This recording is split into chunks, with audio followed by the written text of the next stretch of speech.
hey, it's John Shapiro, here we go. Knows the road rules better than most folks know. Ask your questions, bring the heat or keep it chill. He's got the answers and a license to spill.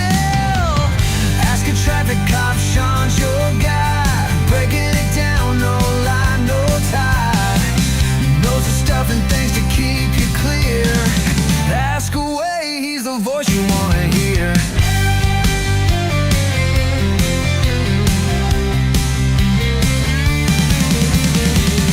Former badge, now a podcast star. Navigating traffic laws near and far. Stop sign confusions or a signal light feud. Sean's the one to give you the right attitude. Yeah! Ask your traffic cop, Sean's your guy. Breaking it down, no lie, no tie. Knows the stuff and things to keep you clear. Ask away, he's the voice you wanna hear.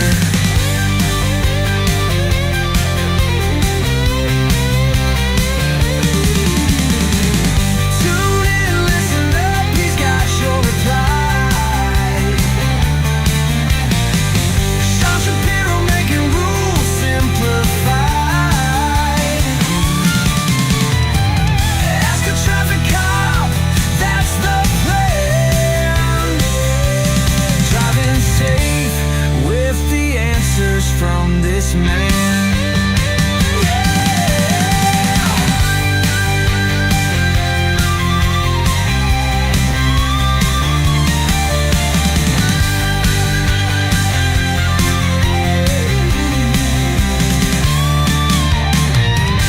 Ask a traffic cop, Sean's your guy. Breaking it down, no lie, no tie. Knows the stuff and things to keep. Good morning. You went to the wrong. Here we are.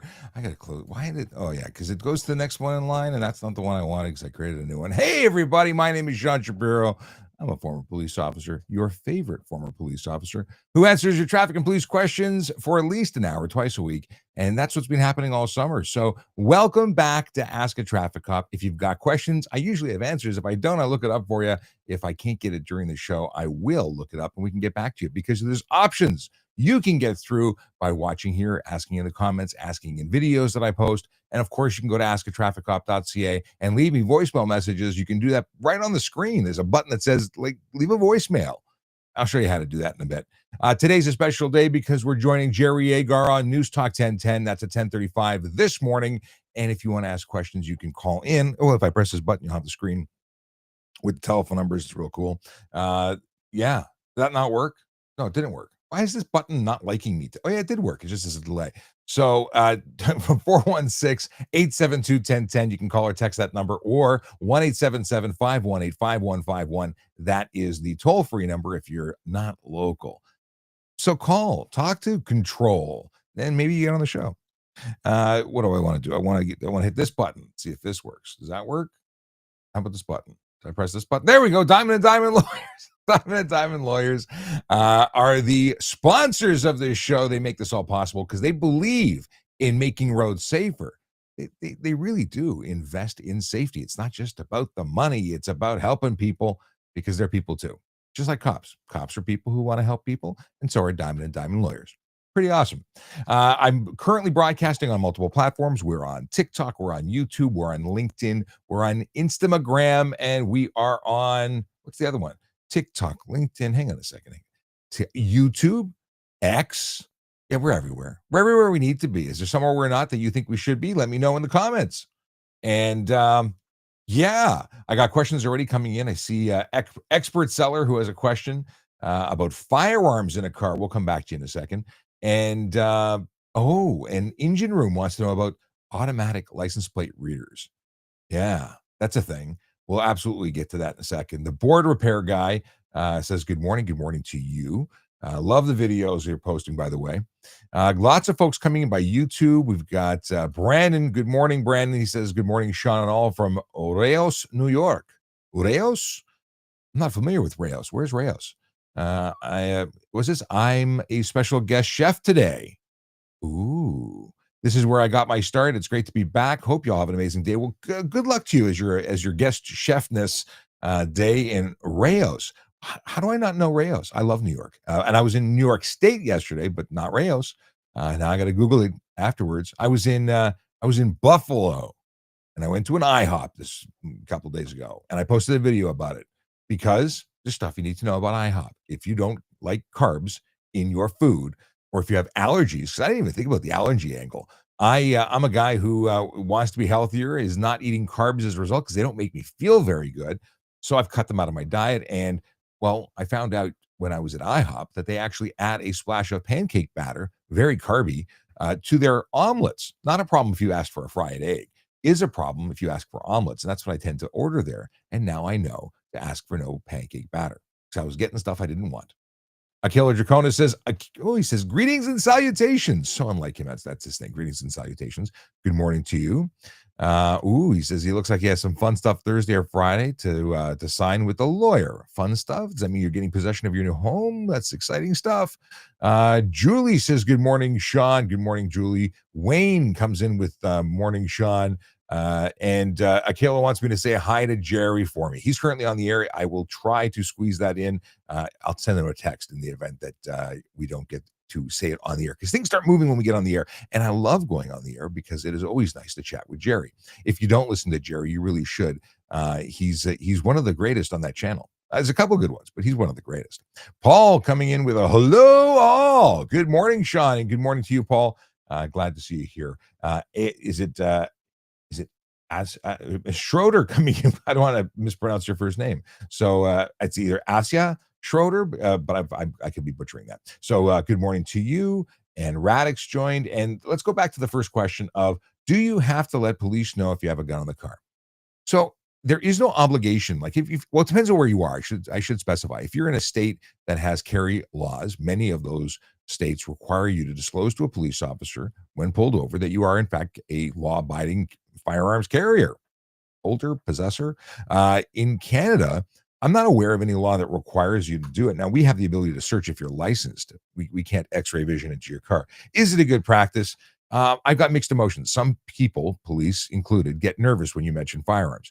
If it's not a part of the investigation, I don't know why you'd bring it up. Like if you get pulled over for speeding, deal with your speeding. If you're on your way to your firearms club, then I don't know why you need to mention it. If things are escalating beyond that and it's going to be a search of the vehicle for some reason, probably a good idea to mention it at that point. But I wouldn't bring it up otherwise, because it just opens doors you don't need to walk through. Why go there? So that is my answer to you. It's not an obligation under law in Ontario or Canada, but act accordingly. Okay, we've got Engine Room's question about, is it true that the OPP car can scan your plates while they are driving? So ALP, our automatic license plate readers, are in use across the province of Ontario, and those do in fact read your license plate while driving. While the vehicle is in motion, the camera, or depending on how they're set up with outside of the car scanners, do in fact read license plates. I think it's 4 lanes wide at the 220 kilometer an hour differential speed. Like, it's amazing how well it works. So there's no getting away from it. Yes, they do read plates, and then they cross-reference those plates with a database of known information. So if you're wanted, you have warrants, you have a suspended license. Those are things that the police would be alerted to about, and that's a good thing. We want the police to know where the bad guys are. If you're a bad guy, then you should probably not be. What just happened there? Okay, I was trying to make the window smaller. It did not work. Okay, well, we'll just leave that there. Okay, let's see what's next on the list. What else we got? We got. If you're watching on TikTok, please like, share, and all that jazz. We would appreciate you helping to promote the live. The more people in the live, the more questions get asked, and differing questions. We used to get tinted window questions 9 times a live stream, like forever. We don't get those anymore. Maybe we need more of those. Bring some more people in. Send someone who doesn't know how to drive or you think would benefit from this live stream. Doesn't matter what platform you're on. And if you are on TikTok, please tap the screen so your fingers go numb. If you're not on TikTok, please also follow and share. If you're not on YouTube, please go to YouTube, because YouTube is a channel we're trying to grow. We're under 1,000 followers. I think we're about 860. And it would be wonderful if we could hit 1,000. It gives us the ability to get, support. I mean, technical support. When we have problems, we actually have the ability to get help once you hit 1,000 followers. Who's Vaughn? wants to know if there'll be new laws with e-bikes, the 72-volt ones. Well, there are current laws. So what do you want to know exactly? Because right now, if you have an e-bike, and there currently is a blitz regarding e-bikes that's going on, if you have an e-bike, you have to understand that the maximum wattage power, available power, must be no more than 500 watts. You can't have a 2,000 watt motor, even if you restrict the speed to 32 kilometers an hour.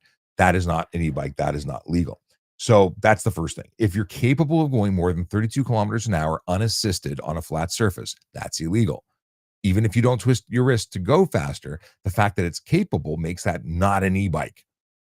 Now, e-kick scooters are different. 24 kilometers an hour is the max. And I don't think there should be an increase in those because those vehicles are not requiring insurance if they meet the qualifications. There's some other things. You can't have a seat on an e-kick scooter. You have to have functional pedals on an e-bike. There's weight. There's different weights that allow you to do different things. If you're a pedelec, if you don't have a throttle, it augments your power because you have an e-bike that requires you to pedal. That's different than a e-bike that most people want. Most people want a motorcycle with no insurance. This ain't that. A pedelec is a bicycle that augments the power the rider puts into the pedals, and those can go almost anywhere that a bicycle can. But people don't know the laws, and that's why the Toronto Police and the City of Toronto are currently doing a blitz to help educate those who operate these types of vehicles. But I don't think they are going far enough. We're going to talk about it more with Jerry Agar at 10:35.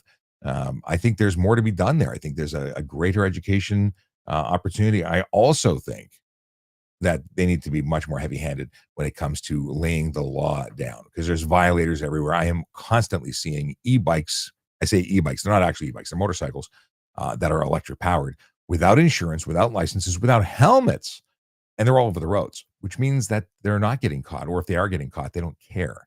So they need to get hammered, and we need to increase the penalties. Okay, let's. I see that Who's Vaughn continued. Would I have to register it as a motorcycle and give it a plate for it to be legal? If you have an e-bike that doesn't qualify as an e-bike, then it's a motorcycle. The problem is you may not be able to register it because it's not a vehicle that has been approved by Transport Canada. It hasn't had a VIN, a vehicle identification number, issued to it. If it has a VIN, then you would be able to register it, get insurance, and so on. But you're in a gray area. You're not legal for the road. You're not legal to register it for the road. It's an off-road vehicle. It's something you can drive on your farmland, your front lawn, but you can't take it on sidewalks. You can't take it on trails. It's a problem. We're talking about things like the Sur-Ron. The Sur-Ron's capable of doing like 80 mile an hour. No, that's a motorcycle, and it's clearly a motorcycle. No one should try and put on a pretend and suggest that it's anything but. Okay. RG says, I feel safer riding a bike on the sidewalk instead of the road. Will I get a ticket? Depends on the jurisdiction you're in. The province, in terms of the Highway Traffic Act, they're the ones that set the law for the road, but they don't determine whether or not a bicycle can operate on a sidewalk. That is a bylaw for the individual municipality to set. And the City of Toronto says anyone who is 14 or older may not be on the sidewalk. Now, you have to be 16 to ride an e-bike, so you clearly can't be on a sidewalk with an e-bike.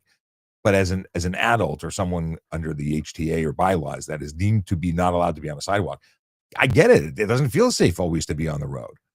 But that's the choice you make when you ride a bicycle. You're either on the road as someone 14 years or older, or you're not on the sidewalk. Now, some people say, I don't care, I'll take the ticket. $50. I can afford $50. I don't want to be out of work. Okay, you choose your own adventure. If you get a ticket, you know the rules, and you can explain to the courts that you thought it was safer to be on the sidewalk and you were being courteous to pedestrians. And I personally wouldn't have an issue with that.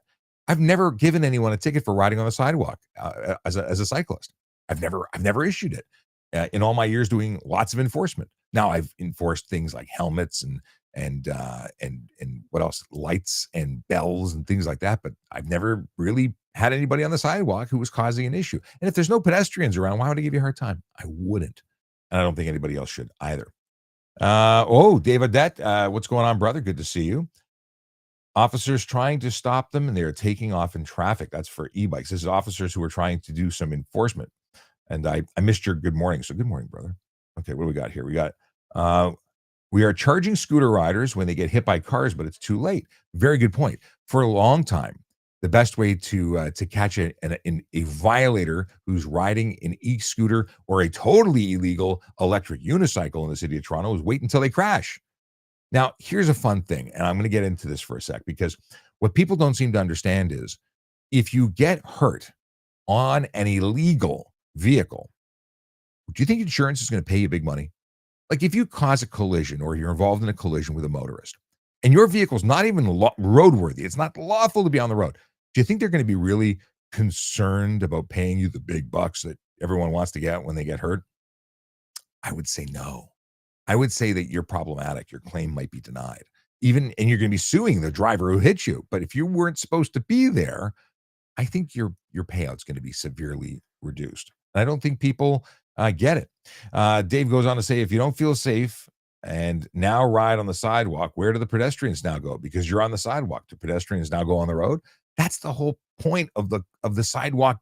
They're there for pedestrians and vulnerable road users like wheelchair operators, not cyclists. Cyclists are vulnerable on the road compared to motor vehicles, but they don't get to outrank a pedestrian. They're the priority.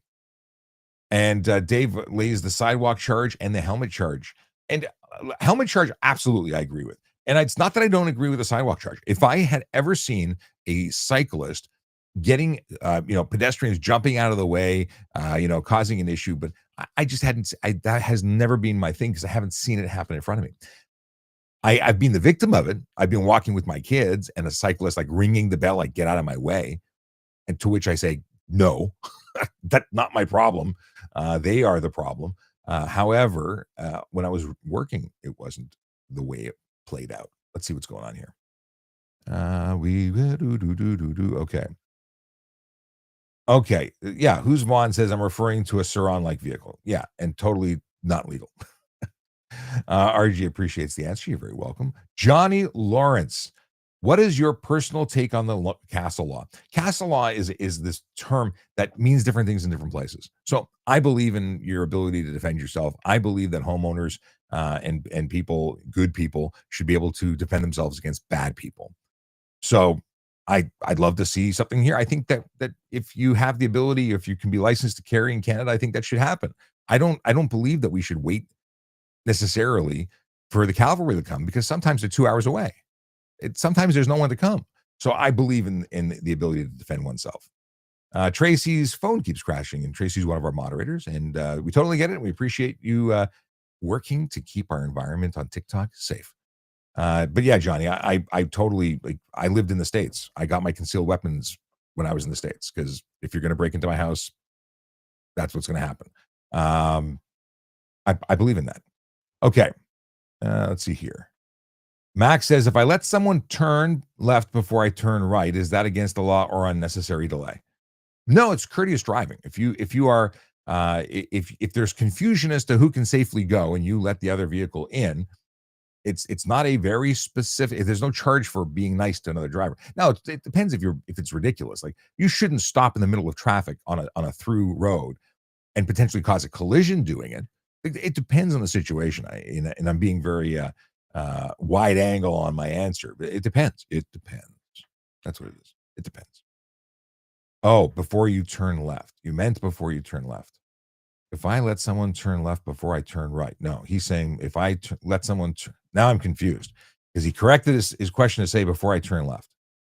If I let someone turn left before I turn left, is that against the law or an unnecessary delay? I'm no longer seeing the picture. I figured you had oncoming traffic, but maybe try and reword that for me. One day at Don Mills in York Mills, I watched a rider ride through a crosswalk, then onto a sidewalk, swerving between people, standing at a bus stop, and the people trying to get on the bus had on the bus plus no helmet. Yeah, that scenario, Dave, I'd hammer them. That's and there's additional charges, not just riding on the sidewalk. There's careless riding on the sidewalk. Like there's for rollerbladers, skateboarders, I think it would fit for cyclists as well. I'd lay additional charges, and that can be careless driving. Still applies to the sidewalk. I'd lay everything, not just riding on the sidewalk. I think I'd do careless. Yeah, dum-dums on wheels doing dumb stuff. What is this? RG says, someone once said to me, cyclists and pedestrians. Oh. Someone once said to me that cyclists and pedestrian collisions will most likely both be okay. No, when I was recovering from my motorcycle collision, I was on a motorcycle and I was hit by a car. The nurse who was coming to care for me daily was talking about how bad the injuries are when bicycles hit pedestrians because those nice little jaggy spokes, not spokes, cogs, gears, and chains do tons of damage to pedestrians. I will also tell you that cyclists hitting cyclists have resulted in fatalities in our city. Yeah. Who's Vaughn says, I have a long question, but I can't type enough within the limits. Let's see here. I got to say no to a telephone call. So the deal is that you should go to askatrafficcop.ca. Let me just put that up on the screen for you. Ask at a traffic cop. There we go. I'll show you what you do, the easy way to go. Now, you can also email me if it's easier for you, but here's an option if you care to try. Okay. Askatrafficcop.ca. That's the website. If you go here, you can see previous episodes. You can also hit this button on the side that says send voicemail. And guess what? You'll send me a voicemail.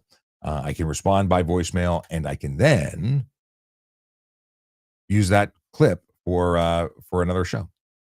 Yeah, you can make it into a show. I've got a bunch that are what is this? Hold on a second. What is it doing? Oh, I gotta authorize Google. Yeah, authorize. No, I don't want to quit and reopen. It's bothering me. Okay. A new machine. I'm testing out a Mac Mini because the Mac Mini has an M4 processor, super duper fast, whereas my laptop has an M1 Max processor, which was amazing at the time. However, not as amazing as a cheap entry level machine of today. So as I'm configuring this to see if I want to buy it, which I think I have to buy. I think I have to buy one. Okay. Dave says, have a great day. Have to get to my duty. Awesome. Have a safe day, brother. Be well. Thanks for jumping in. I always appreciate it when coppers come in to say hello. Okay. Let's see here. Who's Vaughn was talking about? Okay. And then I see more from that's Vaughn or who's Vaughn. We'll come back to you in a second. I'm 15 and I want to get OPP. What is the program route I can take? Here's the deal. If you want to become a police officer, take anything. Now, I'm not saying basket weaving. Obviously, take something that is meaningful and makes you a better applicant. If you are interested in becoming a police officer, I would suggest things like accounting because financial crimes, they would love you if you had accounting as a background. It's my go-to answer. Take something that is unique. Business studies. Understand things other than just note-taking and security guard basics and stuff. Like we're going to teach you when you get hired. The police will teach you what you need to know to be a police officer. Going to college or university to take criminology is different than going to take police foundations. They're going to teach you what you need. Don't necessarily focus on things that they're going to give you in addition to like already. A lot of people do that and then they all look the same on paper. If you have 20 people or 50 people or 100 people who graduate from a police foundations program somewhere and you all come showing up with this police foundations piece of paper, I have one, but it looks like everybody else's. Be unique. Be unique. Stand out of the crowd. Ninrugo says, you're a Canadian officer or American? I'm a former Canadian officer. Yes, used to be with Toronto. And scrolling through, if someone borrows your car and has a collision, they said accident, but it's collision, does he file a claim with his insurance company? So it's possible that their insurance company could cover it. But when you loan someone your car, you're loaning them your insurance. And if they're nice, they're going to have their insurance get involved. But it's not mandatory. But they should. If they crash up your car, you would hope that their insurance would cover it. But you need to talk to an insurance professional about that. That's something I can't really give you advice on. I can tell you that you're covered by the insurance company, the insurance policy of the motor vehicle. I recently borrowed a Tesla Cybertruck to test drive overnight, which is something you can do at Tesla. And they asked for my insurance. I assumed that if I would have crashed it up, they were going to bridge my insurance policy to cover any issue. Marcus Lopez says, I ran over a senior couple on Jane and Finch last week. Marcus, I'm assuming you're being or attempting to be funny. It's not really funny. I wasted like 8 words there. No more than 8 words. Okay. We got Jacob. Thanks for the follow. Panda says, can you press charges on someone that has threatened you in a minor way? What kind of threatens are we talking about? Are we saying threaten to sue you for doing something you did, threaten to hurt you, and you believe you're at risk of being hurt, threaten to do worse? You could talk to a lawyer, you could talk to the police. If you have concerns for your safety, take it to police. You can absolutely, never mind charges. How about getting someone to stand up and say, stop this interaction and I'm not going to accept it, is one. And then if it does escalate, you've got it on paper. Something does happen, someone tries to get in, then there's a paper trail to suggest that this was not idle threat. And it's sort of, even if they don't lay charges or even if they don't talk to them, it's a reporting. It's where it starts. I've notified police. If you don't stop, they know who you are and they're coming to you. That's kind of a serious thing. Okay, we covered that.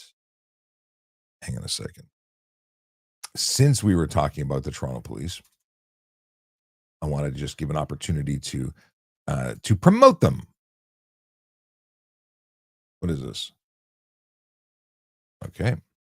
We're going to go here and share the screen. This is tps.ca/careers. If you go here, you will see the jobs that are currently available from the Toronto Police. Actually, not all of them are available. These are the information pages about the major ones. If you want to get some background information, if you want to start uploading your documents to prepare your application, tps.ca/careers. But if you click on civilian roles, this is the one that no one pays attention to.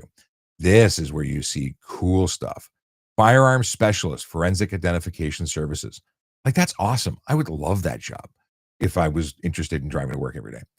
Intermediate programmer analyst. Yeah, there's somebody who needs this job, has special skills, doesn't want to be a police officer, but wants to help keep the city safe. And that's a way to do it. Communications operator, the magical people who answer the phone and direct police officers to assist you. Yeah, that's what that is. Go check it out. There may be a job there for you or for a friend who's looking. And what better way to play Santa early and tell them that there's an opportunity that could change their lives.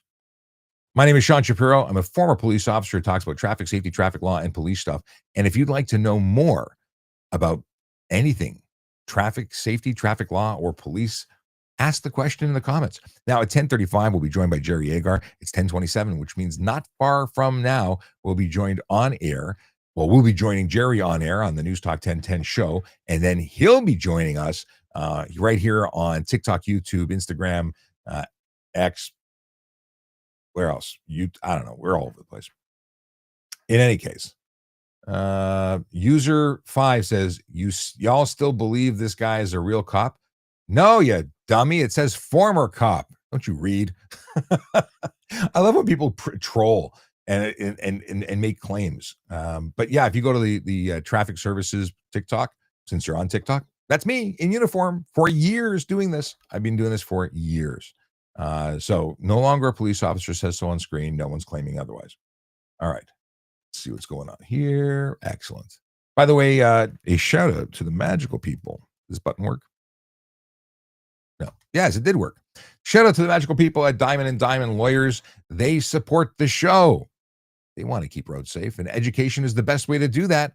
Of course, enforcement is very, very close to my heart. I believe that if you are hammering the people who break the law, fewer people are going to want to break the law. I think it works. People say warnings are better. I go, they got a warning when they got their license. Anyone who's speeding knows they're speeding. Anyone who's acting aggressively on the road, they know they're being aggressive on the road. We don't need to be all warm and fuzzy and huggy and give them milk and cookies and say, now, please be slow. Please be safe. No, take away the friggin' license. They don't deserve to have it. That's right. I'm a hard ass. All right. We got that. Can you go back to my question? What part did we miss, Senor Vaughn? Who's Vaughn? What else did you want to know? Because we went there. Oh.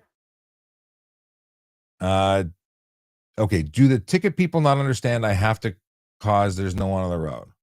What? Obviously, I missed something. Let's scroll back and see what this is. This is someone with a Suron-like e-bike, electric motorcycle. Because it's not an e-bike, doesn't qualify. So they said, I have a big, long question, blah, blah, blah. Limits.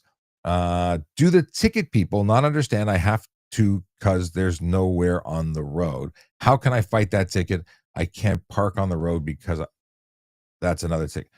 I didn't catch the portion where you talked about parking. So I don't know what your question is. Maybe you can sort of rephrase it because I've gone back. I don't see it. Maybe it was filtered. Because I don't see it. I don't see the rest of your question. Moving along. Let's see what's going on here. 10:35. I'll put this on screen now. 10:35. Jerry Agar, News Talk 1010. That's who's going to be joining me on screen. He's not going to be on screen. He's just the voice, and I'll have my voice on the radio with him, and we'll be talking about stuff and things. That's how we do this. What do we got? What do teens need as identification to get their license? Oh, somebody didn't like that I said something. So let's see. Take a picture of this. Oh, that's funny. Okay. Of course, appeal.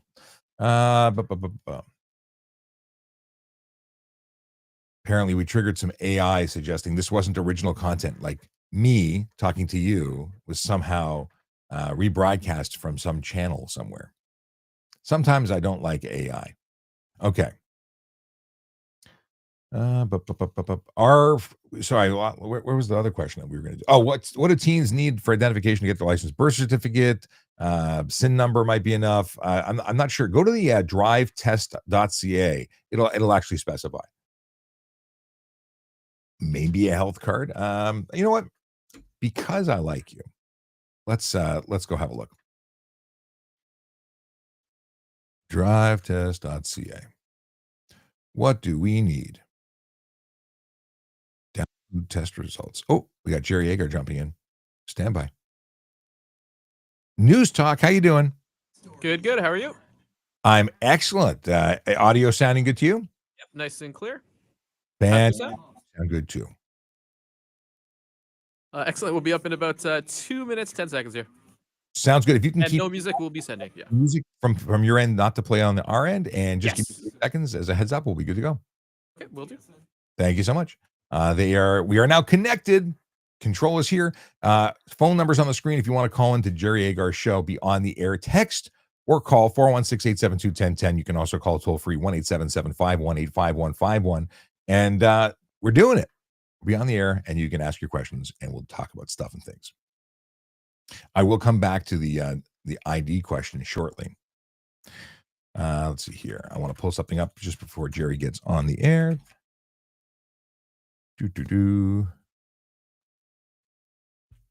Looking for some information. I want to see the updated story. It's not the one I want, though. Okay, one more thing. For anyone watching, my name is Sean Shapiro. I'm a former police officer, and I talk about traffic safety, traffic law, and police stuff. This show is here for you. If you know anybody who needs to know more stuff and things about driving, then please share it with them because it's important. Too many tragically lost lives or lives lost tragically as a result of dum-dums on the road doing dumb stuff. Some of them knew what they were doing, some of them didn't, but talking about it is the best way to get people thinking about it, focused on being better on the road, safer for everybody. Okay. Let's see here. Looking for a specific link. Oh, I know where I put it. Hang on. Stand by. Coming up 30 seconds. Thank you very much. Okay. Here we go. Looking for my link. The silence. The silence. Any second now. I love it when the internet doesn't go very quickly because I'm busy using the entire bandwidth. I need a bigger pipe in the house for internet. They call it This is Jerry Agar on the iHeartRadio Talk Network. Good to be along with you and good to join the TikTok former traffic cop, Sean Shapiro. Good morning. Good morning. How you doing? I'm doing well. So, Toronto Police announced a 3-week traffic safety enforcement campaign. I'm reading from their press release, focusing on micro-mobility vehicles across Toronto. They write, as more and more people operate these vehicles, education and enforcing the law is more important than ever, especially as the back-to-school season begins. I looked at that, Sean, and said, well, finally, you decided to get around to this. Am I being unfair? No, here's the problem. We've known about this for a long time. I've been talking about e-bikes, e-kick scooters, electric unicycles for years, both when I was a police officer and since leaving. And the problem isn't that we don't know what the issue is. We've been working on it from an education standpoint, but to really impact it, you need to put a campaign together. And that's what they've done, which is fantastic. They need to go out there and actually lay charges. And the problem is, there aren't enough police officers to do everything all the time. So they do these focused blitzes to try and impact the behavior. And they go back to doing everything they always do, which is focusing on the highest priority calls. And in reality, they are still prioritizing high priority calls. But this is so important. So many people are impacted by it. Yeah, but I wonder what difference it will make, because a number of those vehicles, and it's different in every community, but a number of them are illegal in the city of Toronto, but they're just everywhere. And in too many times going the wrong way down the street or the wrong way down the bicycle lane. They don't belong on the street or the bicycle lane or the sidewalk, but they're on all three. And it just seems like it's a plague that can't be stopped. It is everywhere. It's a huge problem. And what I find most effective, or what's been happening, is that those dry riders are getting charged when they're in a collision. They are being hammered with all the tickets. Now, unfortunately, they can't focus on having officers on there all the time. We just appreciate there's not enough to go around. But consider the fact that if you're operating an illegal vehicle, a modified vehicle, and you get into a crash, try getting paid. It's not going to work so well. The insurance company is going to cite the fact that you weren't supposed to be there in the first place, and your payout, it's not going to be what you're hoping it is. All right. Well, it's a huge problem that maybe this blitz will help a little bit, but even on a blitz, they're not, for 3 weeks, they're not going to encounter most people. And I will say this: while ignorance of the law is no excuse, I would believe that a lot of the people tooling around on the sidewalks and the bike lanes and everywhere else on those micro mobility devices, as they call them, think they're legal because they're surrounded by so many other people doing the same thing. For sure. And nobody thinks to look up the law or find out on their own. They're just seeing it and buying one. And of course, the retailers, they're magical. They don't care. They'll sell you anything. I remember speaking to people at Costco that were selling a model that clearly went over the legal limit. And they said, you know what? They have to read the box. They have to know the laws. It's their responsibility. And it is your responsibility. It's the same thing about license plate frames and license plate coverage. The tinted ones, everyone's got them. They sell them at Canadian Tire. Are they legal? Absolutely not. But there may or may not be a warning that says for off-road use only. And that's where these things play. There's some machines. A young man was in my chat this morning saying that he's got a Suron bike. Well, these things go like 75 kilometers an hour. You cannot register for the road. You cannot use it, but they're everywhere. And they're big money and being utilized and sold. The people at Costco told you it's not our responsibility to tell people the law? Exactly. That's well, I can understand that. Hey, if you go to, the Bass Pro shop and you buy a rifle, I don't think they have to tell you. I don't think they have to say, it's not legal to shoot people, right?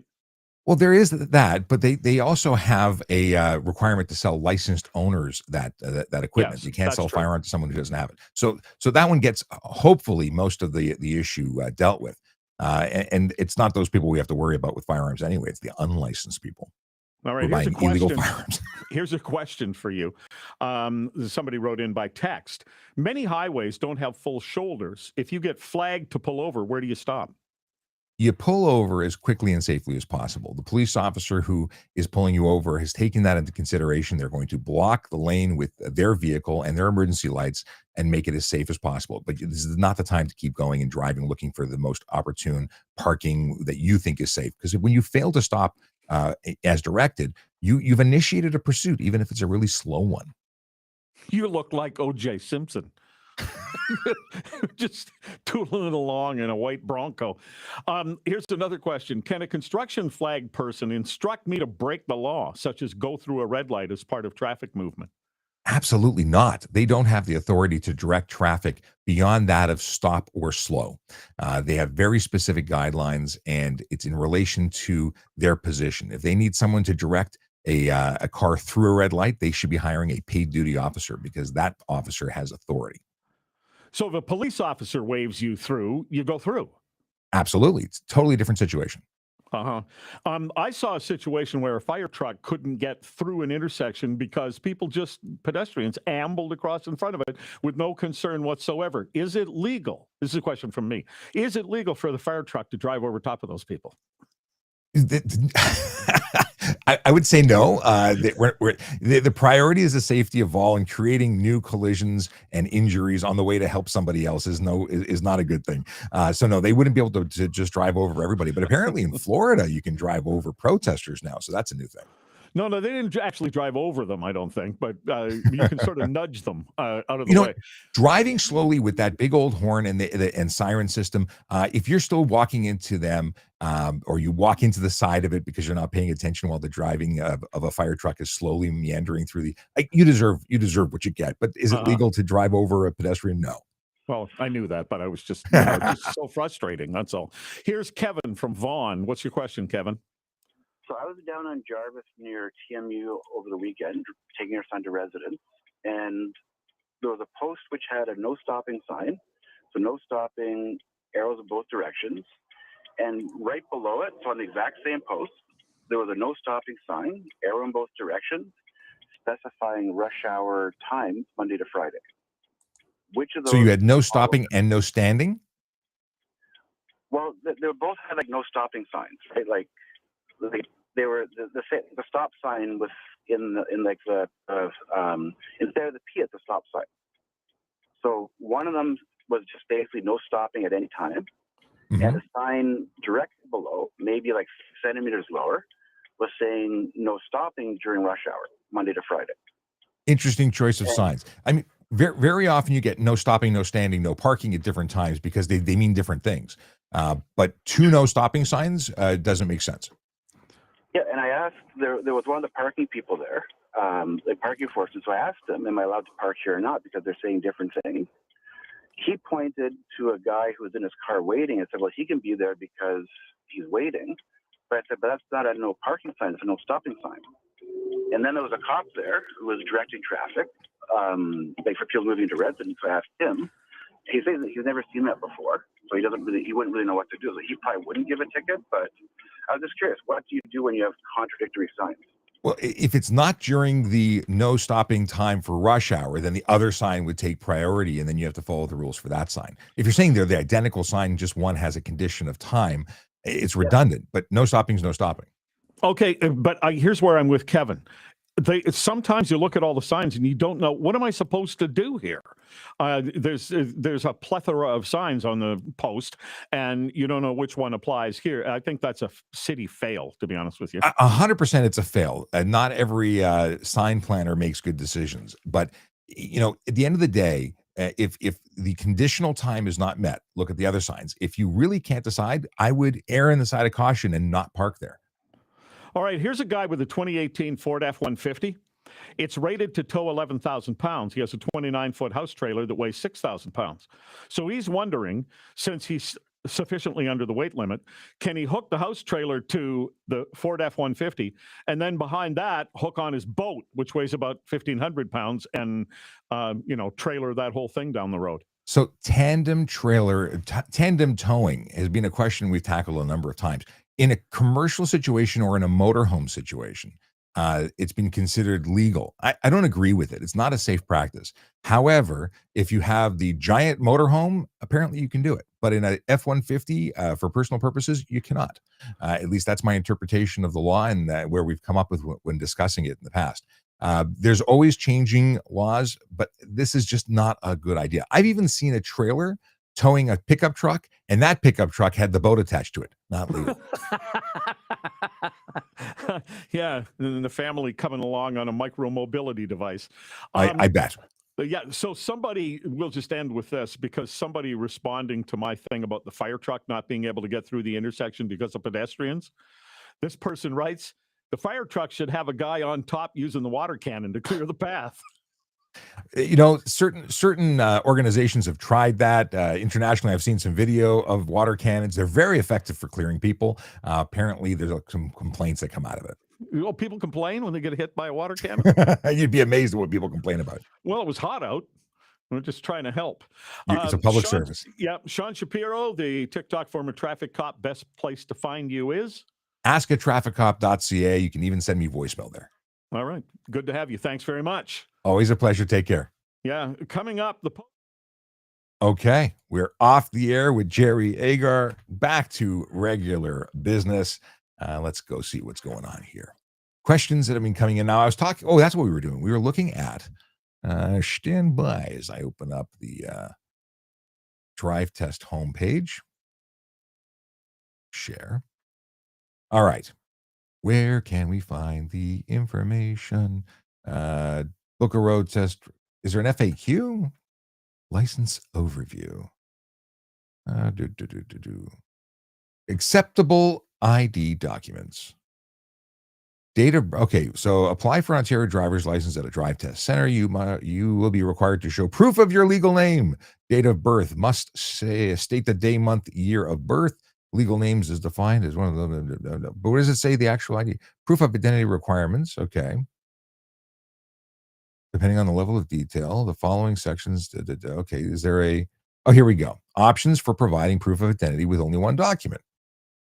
For Canadian citizens, a Canadian or U.S. birth certificate, a proof of document issued by the U.S. jurisdiction, an Ontario birth certificate can be received within 15 blah, blah, blah. Okay.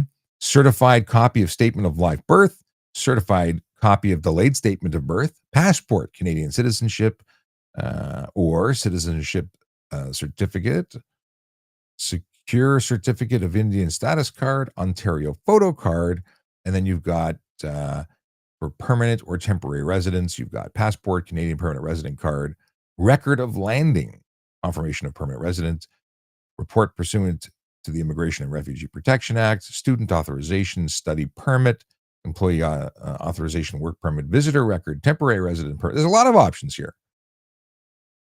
Canadian Forces ID card, civilian identification card. If you got two documents, a marriage certificate, if it was issued in Ontario, Nexus card, certificate of Indian status, support document. This is tons of options. And the answer is, because I've gone way overboard with reading all of these, is check it out on this page. The website is drivetest.ca. Hope that helps. Okay. Oh, Brandon! Brandon is cooking at Rayo's in New York. Home is a homemade Italian restaurant. The hardest table to get in New York. Usually need to know someone with table rights or have a long-standing relationship with the restaurant to get in. So you're saying is I have to call you when I go to New York so I can have that, and I have to also take a break and eat carbs that night because if it's the best place in the world, I need to eat carbs when I'm there. Okay.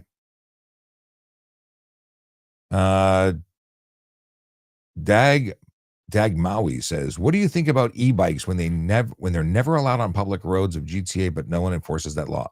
E-bikes are allowed on public roads in the GTA. E-bikes, if they qualify under the e-bike law, are absolutely treated the same as bicycles. The modified ones are motorcycles.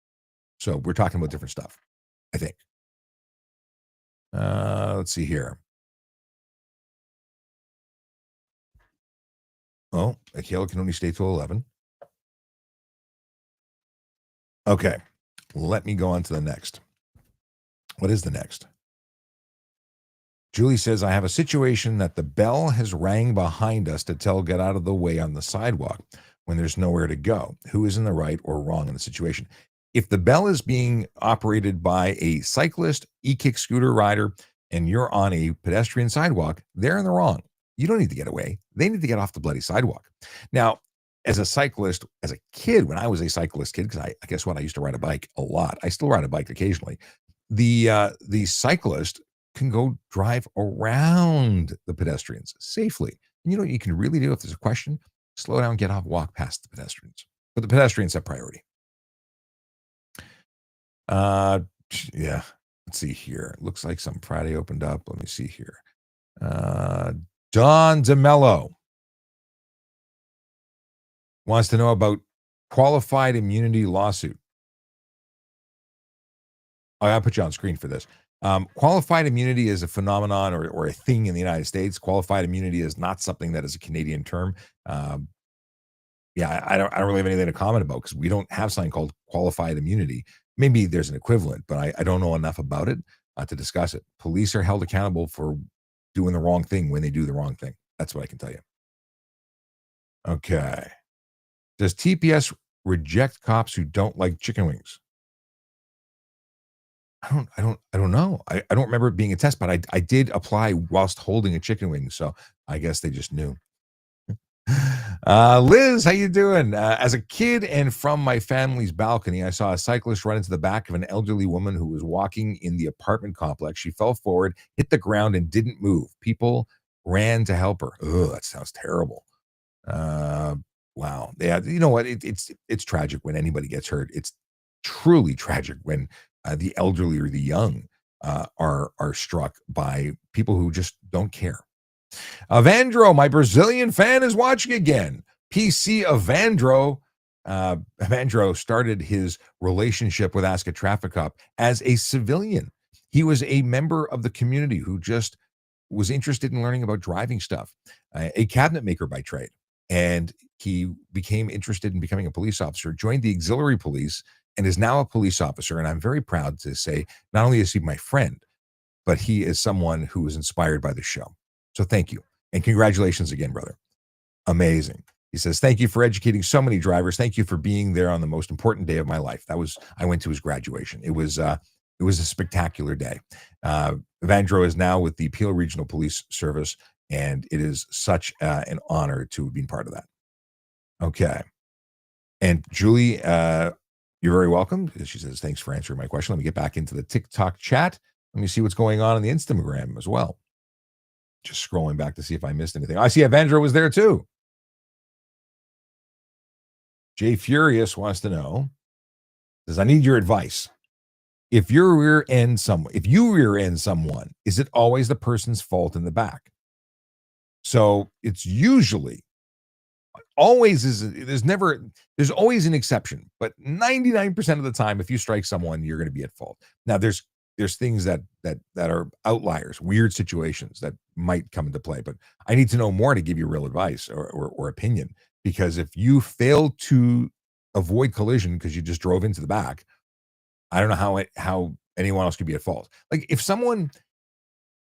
that vehicle made a high-speed turn onto the road but wasn't there, and you were doing the speed limit and everything was being done correctly, and they just happened to appear, like they appeared, poof.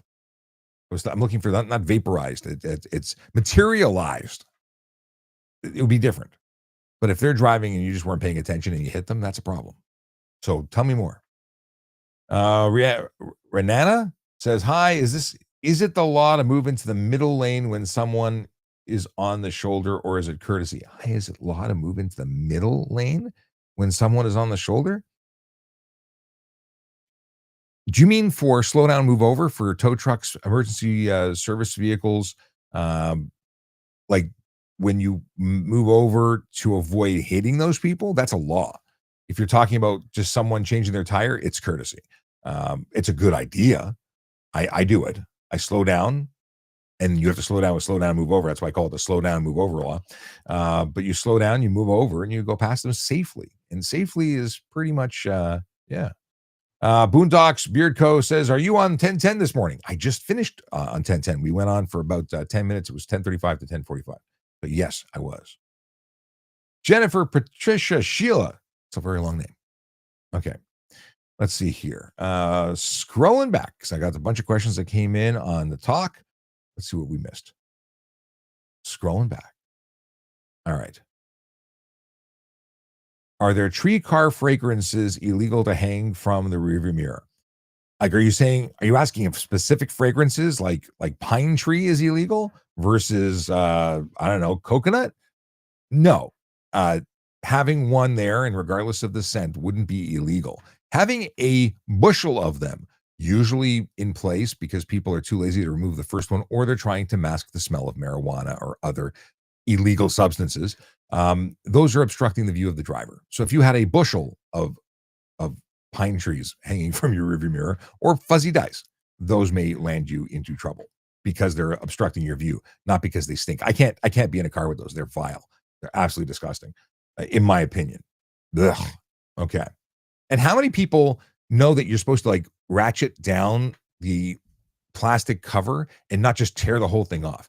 Releasing all of the oil into the car's atmosphere is like toxic. It's disgusting. Anyway, it's terrible.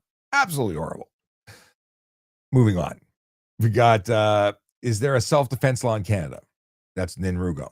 So yes, you're allowed to self-use. So yes, you're allowed to defend yourself in Canada.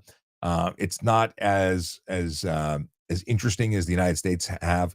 But the truth is you can use up to lethal force if need be, but you're responsible for anything that you use, any force you use that's excessive. It's deemed excessive. So if you kill someone for saying hello, that's not okay. If you're struggling for your life and the only way to avoid being killed is to use lethal force, then that would be a situation where you would be legally justified. However, expect to be arrested, and because it's Canada. Yeah, they don't get, in the States you'd get a medal for it. In Canada, you'd be charged for it and then have to go through every day. Every situation is different. I'm being negative because I've seen some situations where people have gone after bad guys, and I'm sick and tired of bad guys getting away with stuff. But people have gone after bad guys and then being charged for it. I don't think that it should be that way. I think things need to change in Canada. Panda wants to know if it's worth to be a police officer in 2025. I'm thinking about getting into it. Panda, if you want to be a police officer, it is the best job in the world. I love it. I left not because I don't love it. I left because I had other stuff to do that was more important to my family. So that's a thing. But it's the best job in the world. My son is going tomorrow to get his G1. Does he need his health card too? Melanie, I would again check that website. I would bring anything. That was. Oh, Melanie's asking Mac. Okay. Wouldn't hurt to take it. Tracy's right. Can I get a ticket for going 55 in a 50-kilometer-an-hour zone? Going 5 overs against the law. So yes, you could possibly get a ticket against you as the driver going 5 over. It's absolutely against the law to do 5 over. Do people do it? All day long. Do they get ticketed for it? Sometimes. Let's see here. Can I drive on the highway with a G1? That's from Big Fan Man. So Big Fan Man, the deal is that every road in the province of Ontario is classified legally as a highway. The road that you're talking about, I'm assuming, is an expressway or controlled access highway, like the 401. Now, as a G1 driver, you're not allowed to be on a controlled access highway or a road that has a speed limit over 80 kilometers an hour unless you're accompanied by a driving instructor, not your mom and dad, unless they're qualified driving instructors. But a supervisor, you need to drive with a qualified supervisor, someone that has 4 years experience behind the wheel with a G license. 4 years experience, not including their G1 time, 4 years experience with a G2 or G combination, but they have to be a qualified G class driver. And they cannot take you on a highway because they're not qualified to do that. Only driving instructors are. Let's see here. Hope that helps. And yes, thank you, Mac and Tracy, jumping in to help out Big Fan Man with that question. And Tracy jumps on to say you can drive on the highways with a G2. G2 you can drive anywhere, basically. Okay.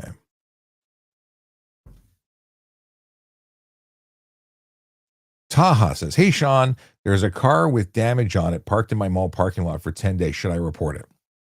I would.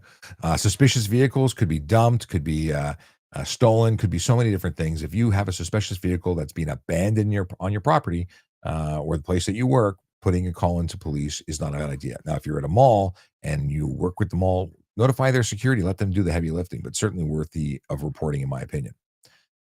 Crazy Story says, hey, bro, I'm planning on becoming a cop in the future. Start college next month. I'm taking the PO. I don't know what else you were going to say, but it got cut off. What's required for G1 drivers that want to take their G2 license? They got to, first of all, take their G2 test or G1 exit test, which requires you to be driving for 8 months if you took a certified course, 12 months if you haven't, and you do your road test. I think also a written component, but either way, yeah, 12 months if you don't have a course, 8 months if you do. And yes, Max. So I have to wait. You have to wait 12 months. Well, I just said it. Oh no, if you again, they said so. I have to wait 12 months regardless of me getting driving instructors and lessons. No, driving school, and you have your certificate. It's 8 months. G wants to know if they can drive in an empty parking lot if I don't have a license. Yes, an empty parking lot technically does not require a license. Now, could you still be charged for careless driving? Sure. Could you be charged for stunt driving? Sure. Both of those things.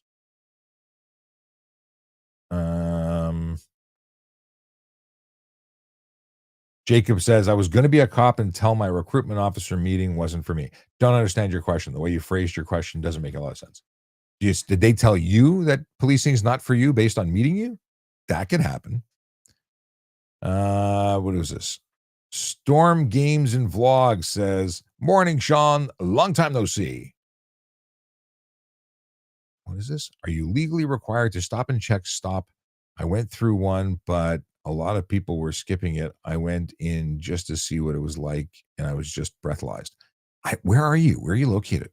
What's a stop and check stop? Do you mean a ride program? Like in Ontario, we call it ride. And you went through and got checked for impaired operation? It's a normal thing. But skipping it, when we do a ride program, someone skips a ride program, we pull them over because that's someone we want to talk to. Why are they skipping it? Okay. B. Bleakney says, all you cops care about is tickets. When my truck got stolen, you didn't do shit. That's from B. Bleakney. Cops care about tickets. Cops care about tickets because they try and change behavior of dum-dums behind the wheel doing dumb stuff and hurting people because we care about lives. Tickets are to change behavior to prevent people from getting hurt or dying. So yes, we care about tickets because it's education with a dollar sign. Now, do we care about stolen vehicles? Well, yes and no. We care that it happened. We're sorry for you.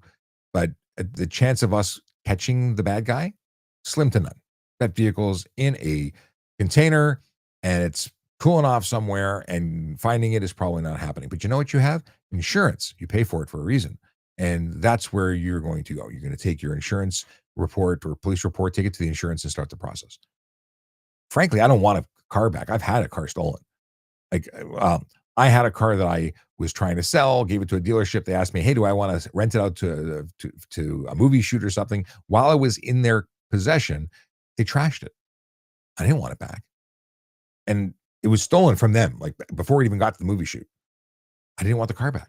It was violated. It was disgusting. Lots of times you find it about cars that are destroyed. They were used to steal, to rob other people or what have you. And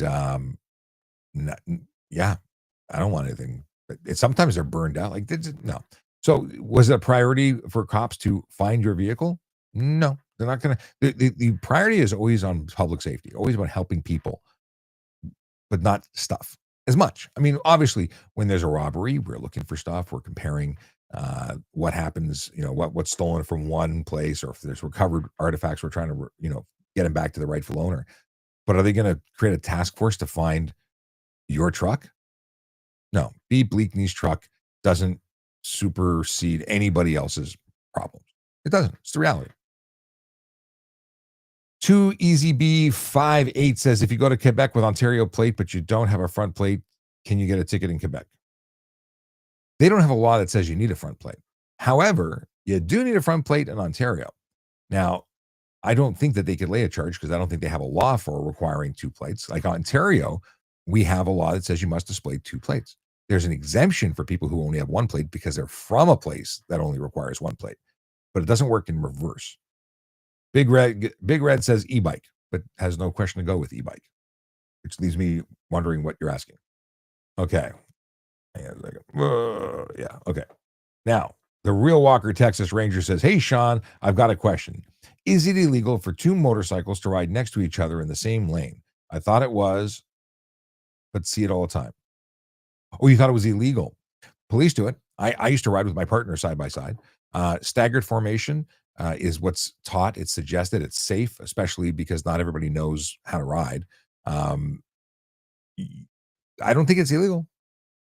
I mean, yeah, I know. I do not know of a law. Now, if you're doing it in a careless way, could you be charged with careless driving? Potentially. But if you're safely operating your motorcycle and you happen to be side by side, I am not aware of a law that specifically deals with it, unless there's some other kind of situation occurring. But again, as a police officer, my partner and I, we used to ride like chips side by side. When you ever come to a stop, you stop side by side, even if you start off in a staggered formation. But again, staggered formation for safety is the right way to do it, but not illegal to do it differently. Okay. Covered this. Okay, Taha says, Sean, in my G test, the instructor grabbed the wheel, almost causing a collision. If they had caused a collision, what could I have done? So if they grabbed the wheel, I'm assuming they thought you were doing something wrong, because no one should be touching the wheel who isn't driving. So were you doing something that almost led to a collision and they were trying to avoid it? If they would have caused a collision while driving, like, I would have serious concerns why that person did that. But I don't know enough about the situation. So either they thought you were about to cause a kaboom and were trying to save the day. But if you were driving normally and they interfered with your ability to drive, I potentially called the and report that, because that ain't cool. What's the likeliness of being caught driving on your G1? I had a friend who caught 5 people in one day. 5 people, this was during COVID, 5 people one day driving with a G1 unaccompanied. And I got to tell you, that is one of my favorite charges. $110 for the driver who's driving unaccompanied. It's a 30-day suspension upon conviction for the first time, 90 days second time, third time you get kicked out of the graduated licensing program. And then the person who owns the vehicle gets a suspension, or not a suspension, but it gets charged for letting someone who drive without a license. If you took it without consent, if they didn't know you took it, you were joyriding in a vehicle whilst not qualified, well, they don't get charged. Then you get an additional one, take vehicle without consent. There you go. Many binary numbers here. We got binary. It says, rural police officer here. Is there impound authority for flight from police officer time frame? Impound authority for flight from police officer. I don't know. I have to look that up. You know what? Send me a message. We'll look into it. DM me. And tell me your jurisdiction too. You said rural, but rural Ontario? I'm assuming Ontario. Is there a traffic ticket for passenger covering the driver's face, shoving a cell phone in driver's face? Wow. I don't know what we could do for there. So interfere with driver? What kind of lay a charge for the passenger? And would it be HTA? It wouldn't be HTA. Now, the driver could potentially be charged for the screen visible to driver, but what would you lay the charge for the passenger? That's a really good question, Mr. Goodfella. Or no, Mr. Good Idea. My bad. Okay. I was supposed to stop at 11 o'clock. We've obviously not stopped. I'll go for a couple more minutes and try and catch up, because there's only a few more here.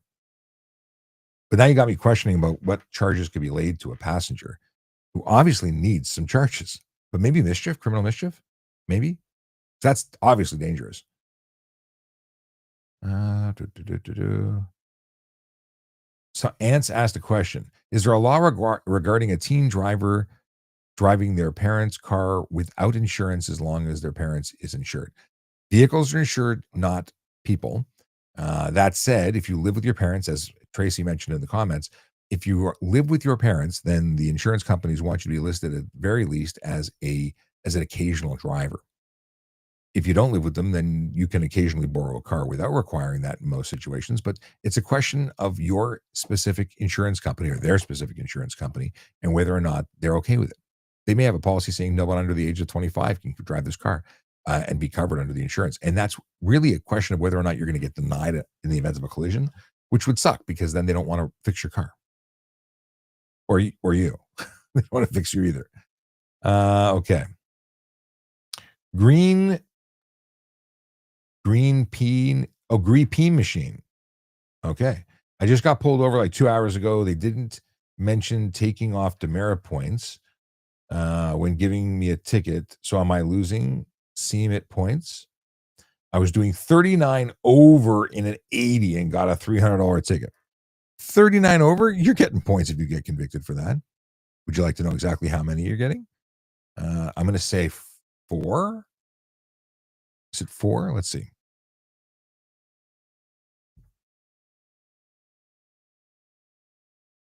39. Yeah, 4 demerit points. I was right. But it's not $300, it's $289 if you're in Ontario. Now, you got 39 over, you're very lucky, because if you got 40 over stunt driving. 40 overs take your car and your license. Your car would have been impounded for 14 days. Your license would have been suspended for 30. You would be looking at a fine of $2,000 to $10,000, a 1 to 3 year driving prohibition, and end up to 6 months in jail. So you were driving like a dum-dum.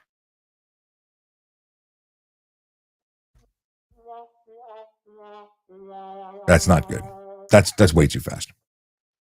Teddy Ronald said that's close to stunt driving. You're absolutely right, Teddy. The Real VR, long time no see. Good to see you. How do I pay a Hamilton ticket? That's a very good question. Hamilton ticket, I would contact the city of Hamilton there, or you can go to the city. If it's you're probably going to Service Ontario or any bank, actually. If you got the ticket, there's payment instructions on the buck slip. So you got a ticket printed, and then you have a second sheet that has all the instructions. So that's how you pay it. Any bank should allow you to do it. Tracy says, oh, right on. Talking about the stolen vehicles. Does a 49cc gas scooter require a motorcycle license? Yeah, mopeds require motorcycle licenses. 49cc gas scooters absolutely require motorcycle licenses, although there is a low speed, low power designation now. Ugh. Tracy's mom's car was stolen, found it totaled. She was most upset they stole her Neil Diamond CD. I think I have a Neil Diamond CD in my CD player right now. What is this? On the discussion of the motorcycle riding two up, or like side by side or staggered, the real Walker Texas Ranger says, I've always followed staggered formation and will occasionally ride next to someone, but I was under the impression it was considered lane sharing. It's not. Lane splitting is when you're traveling through. Lane sharing isn't really a thing. Like lane sharing, cars can't do it, but yeah, there's stunt driving, there's careless driving, there's criminal dangerous driving. Lane splitting could fall into any one of those. But lane splitting is when you're shooting between traffic, you're doing something dangerous. I don't classify riding side by side in the same category. If you were pulled over while driving someone else's car, would the cop be lenient if you couldn't provide ownership and insurance? That's up to the cop. Is it reasonable? Can you satisfy the officer that the vehicle is insured and that the vehicle is not stolen? Like it's a whole bunch of information that's going down there. If you're going to borrow someone's car, ask the owner where the documents are before you get in the car. Don't assume they're there, because you are required to surrender that information, and you can still be charged. And frankly, you'd probably still get charged. Let's see here. Texas Walker Ranger says 39 over means he was going faster, and the cop did a solid by not driving, giving him the 40 over. Maybe it's very possible. Lacoste B67 says, I tried calling 31 Division about a guy on a mini motorcycle, gas powered, no plates, weaving between lanes, Finch Avenue West and minivan, but never got through. You don't call a division directly. Don't call a division. They're going to just transfer you to the radio room. Call the non-emergency number or the emergency number, depending on what you see. So if you're calling something like that where you don't think imminent life-threatening stuff is happening, then it's not an emergency. Call for Toronto 416-808-2222. That's the non-emergency line. Every police service is going to have one like that, although the number will be different. Call them and speak to them. Don't call 911 unless you think it's imminent danger, illegal as it may be. The problem with calling in on this stuff is that very often they're gone before the police get there. But putting in the report as a sighting, I mean, I take pictures. I have a camera, or I have the passenger use their cell phone. I use my dash camera constantly. I posted a video that I freeze framed of a guy riding, I think he was in Richmond Hill, riding in a mini bike or a small motocross bike with no helmet on the roads. Yeah, I posted a video on there. Hope he gets caught. Okay. Oh. Is there? Okay. Binary, just send me a message. So we'll come back to your flight from peace officer question. I think you asked. Oh yeah. Oh no, maybe not. But either way, send me a message. When the light turns yellow, that means slow down and stop. Right. My one friend says speed up. Well, Daniel, You're right. Yellow means stop unless it's unsafe to do so. And not stopping could result in charges for fail to stop for amber signal. Automotive Addiction says, I worked as a crash truck driver for construction. It's so easy to spot the people going over speed. Absolutely. In fact, what people don't understand about speed enforcement is it doesn't require a laser or a radar device, speed measurement device. You can make an approximation without. In fact, when you get qualified to operate a speed measurement device, you first estimate and then you confirm your estimation with the device. You don't just simply zap, and, oh, that car's going fast. No, there's more to it than that. It's an art form. Jamie Burnett says 6 months in jail and people robbing liquor stores are out the next day. Yes, we're talking about stunt driving. 6 months in jail, first of all, I have to tell you, is not common. It's the potential. That's why I said $2,000 to $10,000, 1 to 3 year driving prohibition, and up to 6 months in jail. I have seen people who get jail. It's happening more and more because you're driving a bullet on the road. It's irresponsible. It's unsafe. But I will also say that I don't think that anybody being arrested for robbing anybody should get out ever. Just straight to jail. Automotive Addiction says, I've been driving so slow, not leaving town until last night. I forgot my car had 5 gears. Terrible traffic. I was driving back from the States yesterday, and every once in a while, my estimated time of arrival would just add an hour. It's terrible. Driving in Toronto is an hour away from Toronto. That's where the congestion was.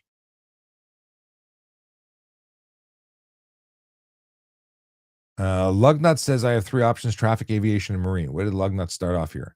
Traffic is a slick top pursuit. Rango aviation is unmarked. I don't understand there's no context to your statement because the first part appears to have been missed. Keith Bazin says, are there any different class highways in Ontario? Restricted and unrestricted. I don't know of any other type of highway. I mean, there's municipal highways, like in the city of Toronto, the Don Valley Parkway is a municipal highway at the moment, although it's being, I believe, absorbed by the provincial government. Okay. Dublin Knight says, great content, brother. Thank you very much. Appreciate you. And the Real VR says, speed through a determined distance. What is this? Speed through a determined distance is easy. Yes. So we're talking about speed measurement. Aircraft use determined distance. Markings on the road are very often used. With new technology now, the cameras in the in airplanes and helicopters, they can actually just fly above you and mark some points in the ground and or mark the vehicle, and the computers do all the work. There's tons of different ways of doing it. Sushi Chef says, hello, how are you? I'm doing well. Thanks for asking. Habib says, yesterday my car broke down in the middle of traffic. What could I have done? As soon as your car started to malfunction, signal and get over to the closest curb or edge of roadway. Keith wants to know about weight restrictions. What are we talking about? I don't know. Lugnut says, sorry if I got cut off. Which sounds best? Is it worth going to be a startup for a what? Oh.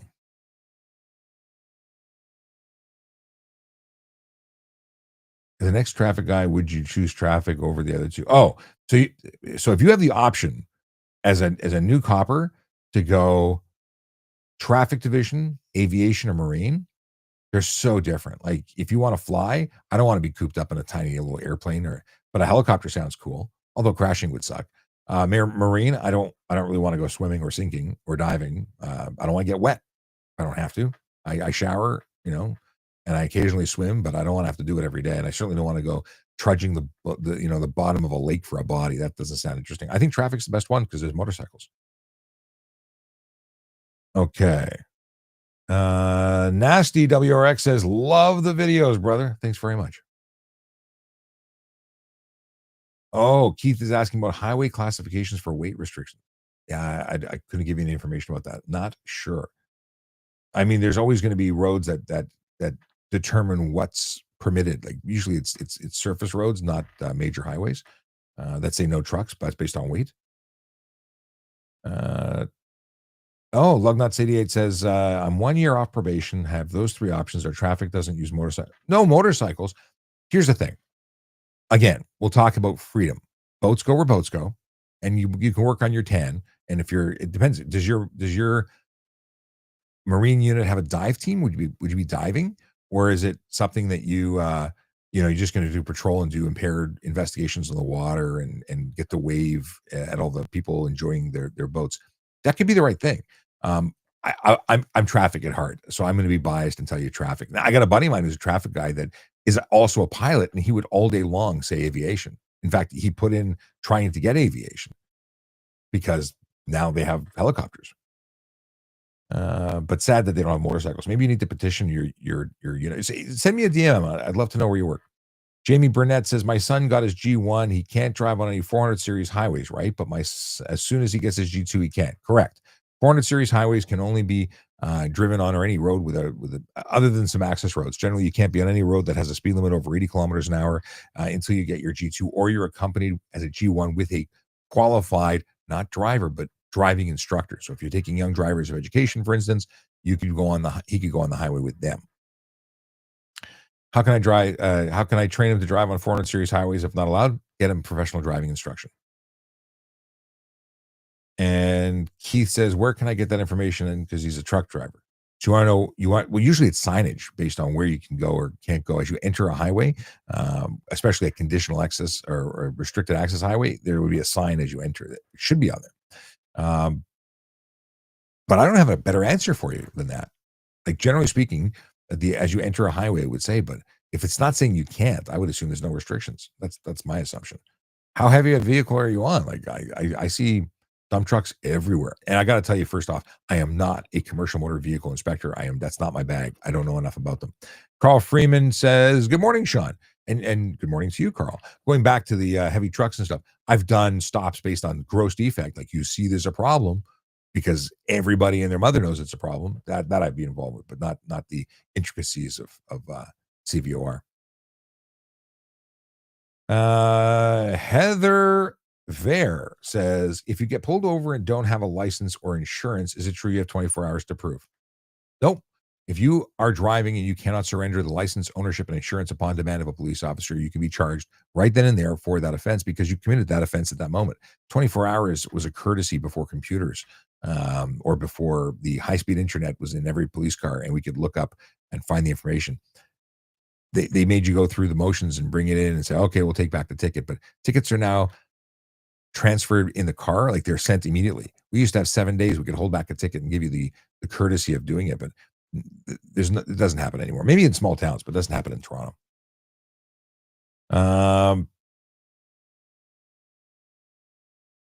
I can't pronounce your username. Where's the GOAT, Randall Arsenault? I don't know where he is right now. He posted some videos yesterday. Randy retired from policing before I did. He left before I did, like 6 months to a year before. So he's probably at home with his chickens. He's got chickens. He's got like, I think he's got a farm. Any advice for a newly licensed driver? Don't be in a rush. Plan ahead. Follow the law. Stay to the right. Don't do anything you don't think is safe. And certainly don't get pushed into to break the law, like speeding, because somebody else is doing it or because the flow of traffic is going faster. And someone who tells you the flow of traffic is going faster, you have a responsibility to go that speed, is lying to you. They're just misinformed or they're intentionally lying. Stay to the right. They don't pay your tickets. Do what's safe and feel comfortable. Be comfortable driving. If you don't feel comfortable, don't do it. There's no rush. But giving yourself lots of time to get to wherever you have to go is the best way to make sure you don't do bad things behind the wheel. Okay.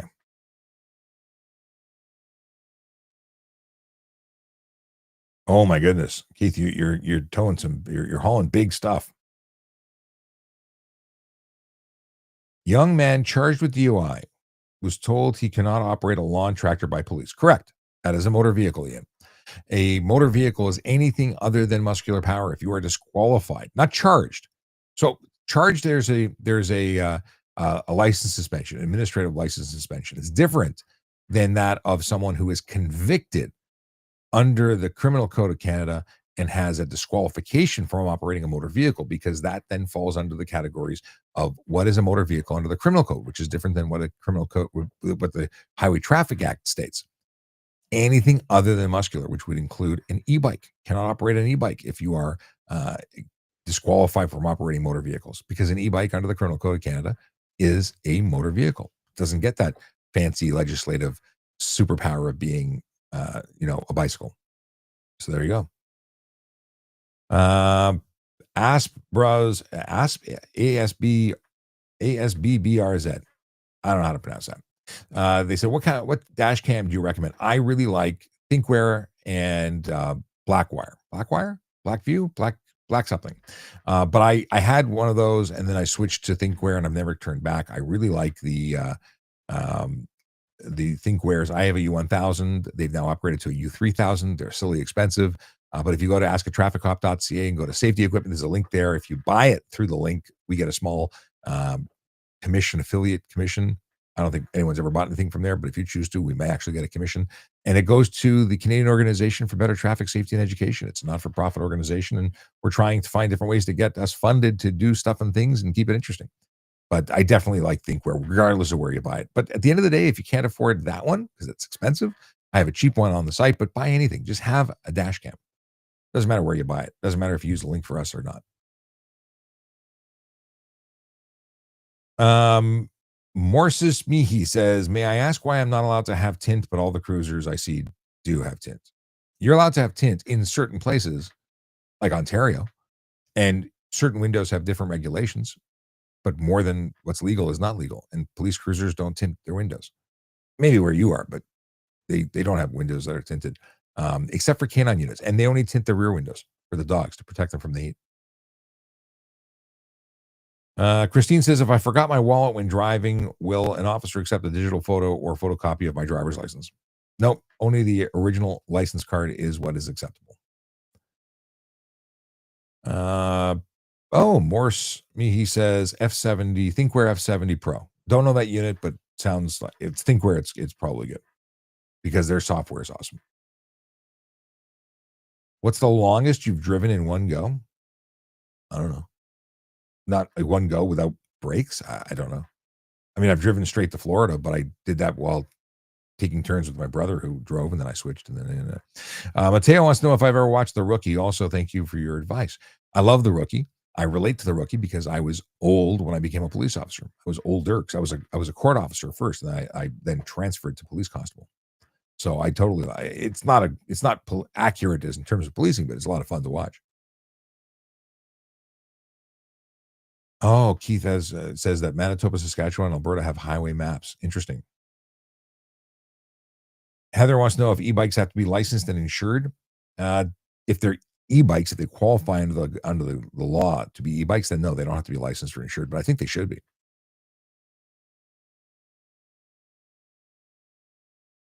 What is this? Vehicles of Oppression. Your name says everything about you. His comment is, once this guy denied that I saw a cop turn his lights on just to go through a light.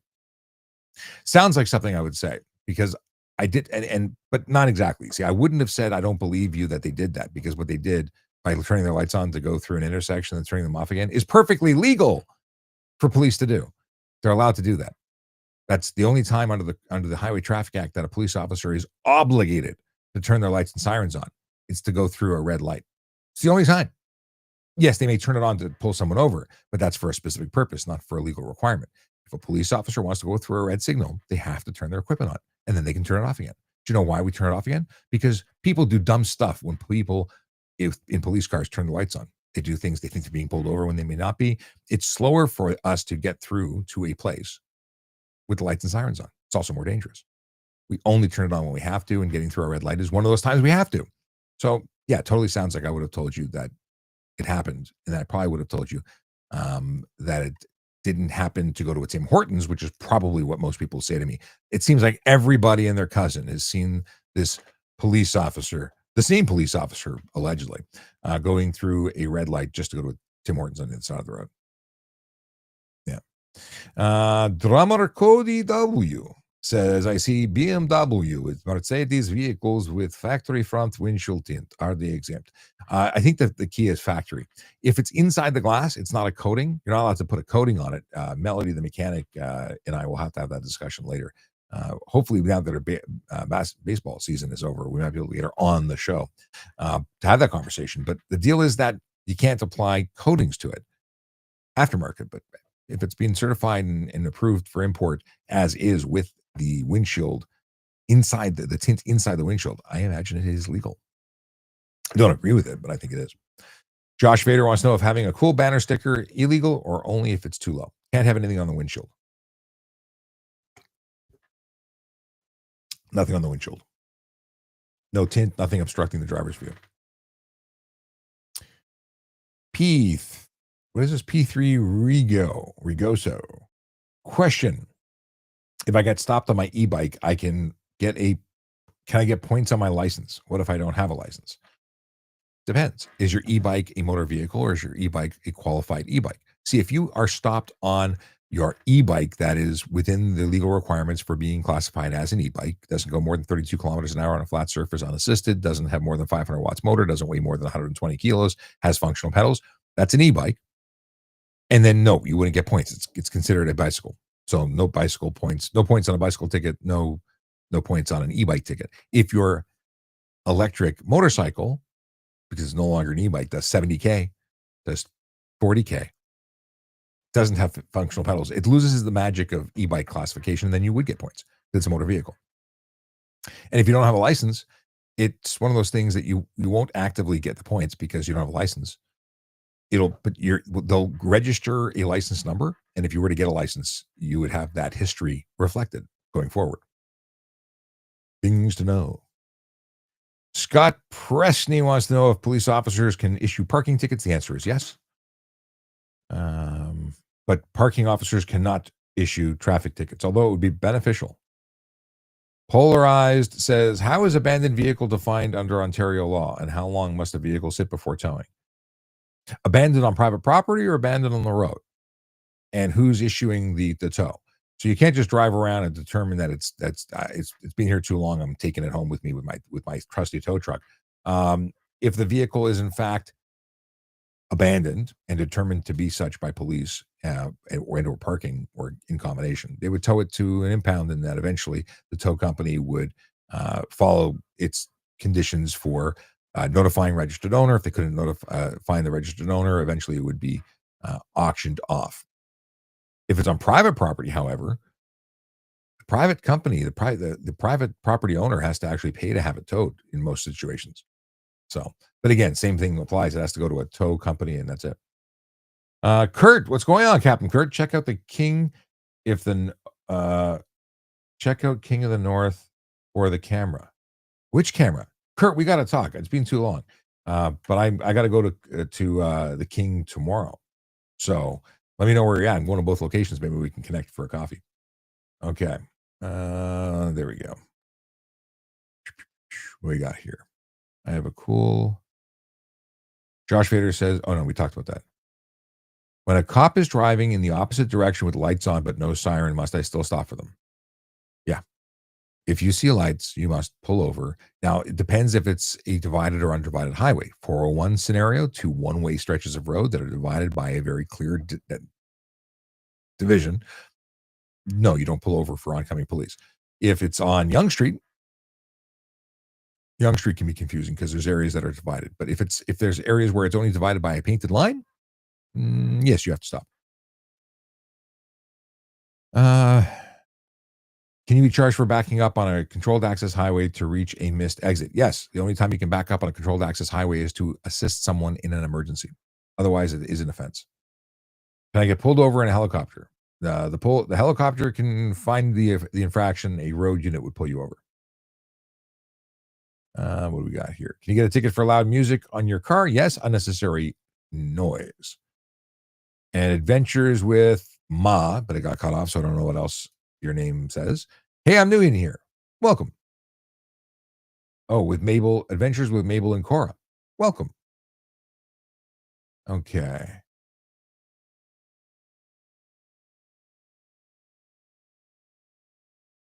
Oh, interesting. Shaboom Orions was answering about RCMP changing the laws for sound.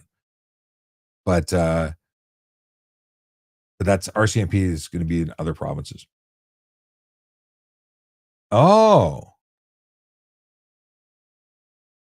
Okay, Kurt. I'll check out a dash cam, and then actually I bought my current dash cam there. But let me know if you're going to be around. We'll maybe shoot me your number in DM, and I'll let you know when I'm around. Okay. This is me just connecting with friends I haven't seen in a while, using the live stream for my social purposes. Are Super B allowed in Ontario? Super B electric bicycles that aren't? Are we talking about that? What's a Super B? I think we're talking about a Sur-Ron. What is this? I have the loudest system in Atlantic Canada. I buy that. Yeah. Do I like dogs? I do like dogs. And Jorge says, woof. All right. Got to wrap things up. Oh, Super B trucks. I'm not familiar with Super B trucks. I'll have to look it up. Okay. Oh, we got a dad joke from Storm Gaming Vlogs. And I got quotes here. Let's see. Any other? Oh, we got lots of dad jokes from Michaela. I missed these earlier. Thank you for dropping these in here.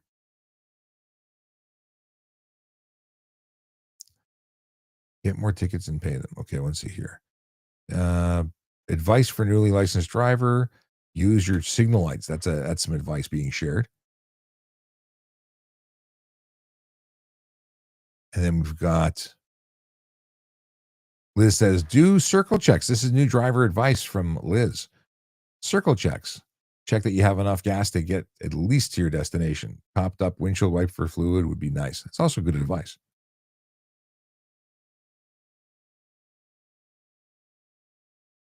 Interesting. So Storm Games and Vlog says that it actually happened to his uncle. The officer went through the lights and then pulled into a Tim Hortons and turned them off and went in. Interesting. Everyone's seen that. I've never seen that. I've never done that. The only situation that I could think of is that they were going to go priority to a call and got canceled. Because so many times you hear on the radio, officer needs assistance, something going on, all units available, go here. And everyone says, yeah, show me responding, hits the lights and goes. And then they said, oh, we have enough officers on site, stand down. And everyone shuts it down and the adrenaline's beating out of their chest. And they're like, oh my God, I can't. And Timmy's, okay, I'm pulling it. Different situation. Looks bad, but it's right. Not the going through the lights to go to Tim Hortons, but going through the lights to go to the call, canceling the call, pulling off to calm down. Different situation. Question from Liz: is a vehicle abandoned if parked on the side of the road with no plates and or no insurance? Listen, in the city of Toronto, you can't even have an unplated vehicle in your driveway. Doesn't necessarily mean it's abandoned. We'd have to do some homework to figure out what it is. It's not. I don't think it's an easy yes, no. Oh, our trucks with two trailers. You're talking about the road trains. I didn't know they were called Super Bs. Trucks with two trailers, tandem towing is legal in Ontario. We have the road trains here. Jorge wants to know if 2 kilometers over is an offense by speed camera. No. I mean, it is an offense. It's against the law, but the speed cameras don't ticket for 2 kilometers over. Who's enforcing blocking the box cops for parking? That when it's being done, I thought it was police. I've not heard of any parking officers stopping cars that are being driven. It would be absolutely police officers. Heather says, you are amazing. Thank you for what you do. Thank you. I appreciate it. Thanks for the thank you.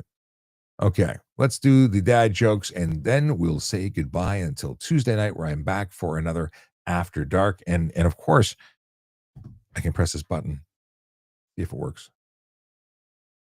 Diamond and Diamond Lawyers, they help. They really do. They help by financially supporting the show because they believe in traffic safety. They want me to keep helping people, and that's why they contribute to Better Traffic. The Canadian Organization for Better Traffic Safety and Education is a not-for-profit that I started when I left the police because I wanted to keep giving back, and I do that. I do that with the live stream. I do that with content, and I do that by speaking to organizations. I speak to the Canadian Armed Forces, to new drivers driving military vehicles, and maybe I need to come talk to your organization. Yeah, bettertraffic.ca. You can also find us at askatrafficcop.ca. It's a thing. Okay, let's go to dad jokes and read them. First one is, what's Indiana Jones' least favorite rock band? The Rolling Stones. I like that. Actually, I like that a lot. I'm also not a Rolling Stones fan. I'm not really a Rolling Stones fan. Okay. Kayla Dracona sent a dad joke. Shop owner says, thieves broke in last night and stole 15 cases of Red Bull. Employee says, wow, that's awful. Shop owner says, yeah, I don't know how they sleep at night.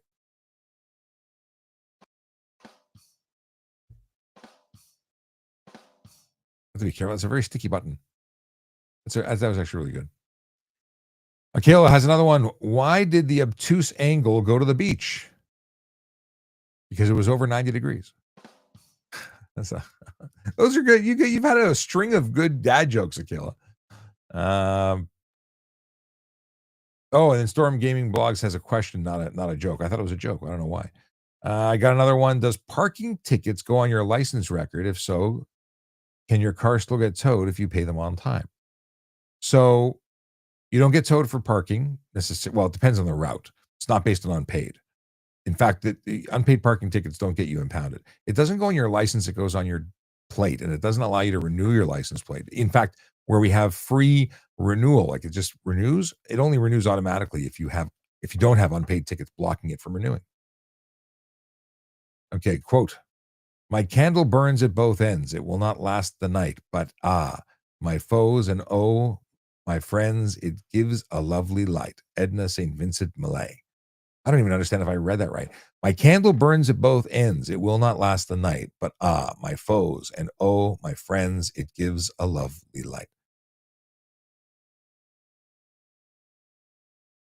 Yeah, I don't know.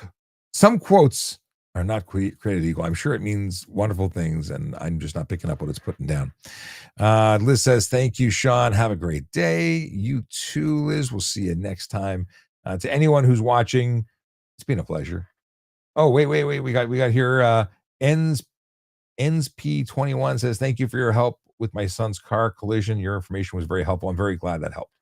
I don't recall the specific conversation. I do get a lot of them, a lot of questions. So apologies if, someone says, did you lose sound? Interesting. Okay. Although it appears that only some people lost sound. Being Tracy, whose phone was crashing earlier. All right, I'm out of here. It's been a slice. I'll be back Tuesday, 9 p.m. Eastern time to do this for After Dark. And then again, next Wednesday, 10 a.m. because it's a thing. And then, check out all the content. And please go to my YouTube page. And it's called VoiceOver Cop, at VoiceOver Cop at YouTube. You can get a link to it by going to askatrafficcop.ca if that's easier. Go subscribe. It would really help me out. I'm trying to get over 1,000 followers on that channel.